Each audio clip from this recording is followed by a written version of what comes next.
guys knew that was coming. Hey everyone, it's Ben Hardy here, and in today's video we're going to be doing a driving review with the Jeep Wrangler Rubicon 392. Now this initially wasn't a part of the driving event, but I convinced the folks from Jeeps to let me drive it.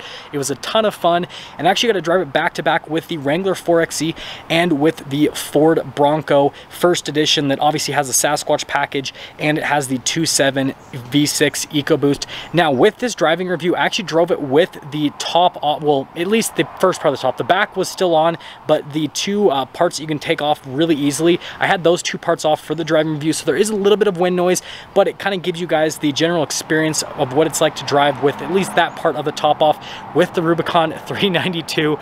But yeah, anyways, we'll get into the driving, and then also I do want to mention that I did do a comparison with this versus the Jeep Wrangler 4xe, and so I'll be posting that video a little bit later after this, so that should be a pretty good one to watch out for as well. And okay, now let's get into the video. We are setting off here in the 392.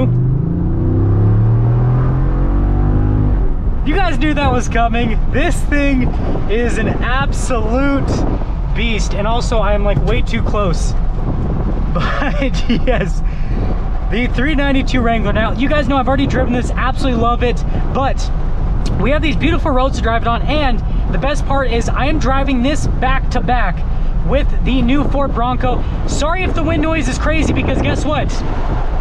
Yes, we have the top off, which this is the first time I've ever driven a Wrangler with the top off, and let me tell you, it is a very pleasant experience, and also you can hear the exhaust so much better because the top is off. It's such a cool experience. But anyways, let's talk about this 392 compared to the Wrangler 4xe, because that's kind of its biggest competition within the Wrangler family, and then also make some comparisons to the Bronco as well.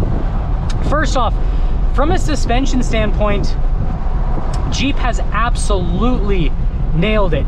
Like, it really does soak up everything so much better compared to a regular Rubicon. Again, I just drove the Bronco, just drove the 4xe, and it does a really good job from a suspension standpoint. Now, it does still have a solid rear and solid front axle, which when you do go over stuff, it does kind of impact a little bit on the harsher side, but honestly, it's really not bad at all. You do feel it, and it does feel like slightly jarring is what I would say, but again, it's really not bad. It's actually it does, like I said, does a pretty good job. Now the thing I do want to mention is the steering. So the steering definitely feels really light, and that's something that's a big difference between this and the Bronco. The Bronco has that electric rack that weights up when you do kind of go around corners a little bit faster, when you are kind of doing more spirited driving, whereas this, on the other hand, it feels light all the time, which is kind of interesting. It's weird. I don't know what else to describe it other than it's just weird. It's so weird to have such a high performance SUV like this and to have steering this light, but again, that's kind of just a Wrangler thing. Now in terms of the seats, this is pretty much just like a regular Rubicon in the interior, and so like materials are just as nice as a regular Rubicon. The seats are just as supportive. They are on the firmer side, but like I said, they're definitely nice and supportive, and so if you're in this over a long road trip, it's going to be a comfortable vehicle to be in. And when you're at lower speeds like this, the wind noise is non-existent, and you actually, other than the fact that you've got tons of sun on your head, you actually don't really notice all that much that the top is down. So the question I need to answer for everyone, is this faster than the 4xe? Yes, it is definitely faster, and I don't think I had the exhaust. I didn't have the exhaust open! I'm such an idiot! Okay, now listen. Oh, that is glorious. I can't believe I am such a...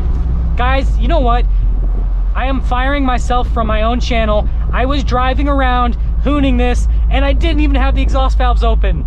I didn't even get to hear it in all of its glory. Let's try the manual shifts and hear this exhaust in all of its glory.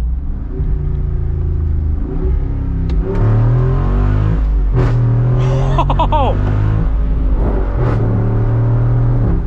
Wow.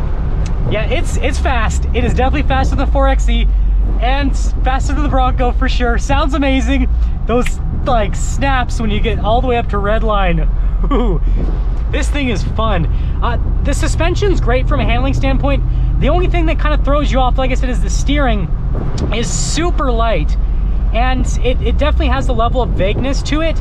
And so it's just weird. I don't know what else to say other than it's just weird. Like, it handles great. The body control is great. There's not a lot of body roll. It's really good.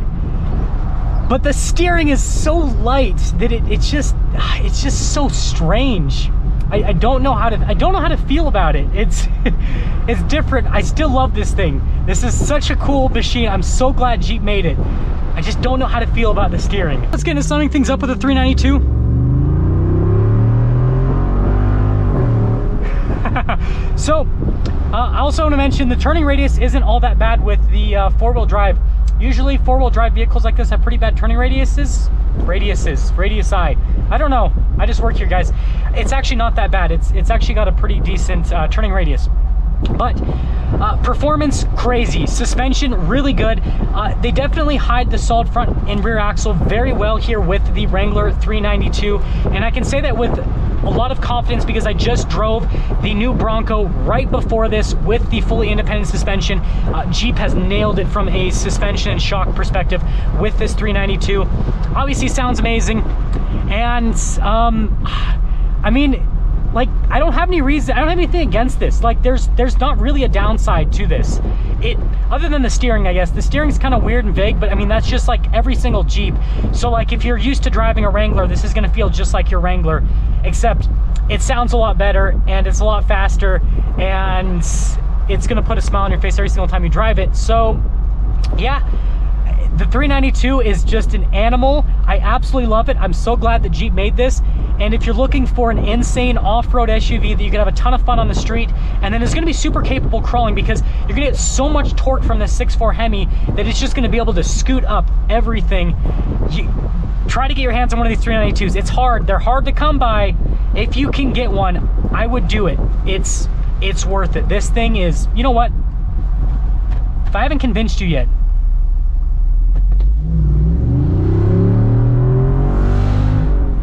there's your convincing. Just go sign up already, okay, people? We all know what this means.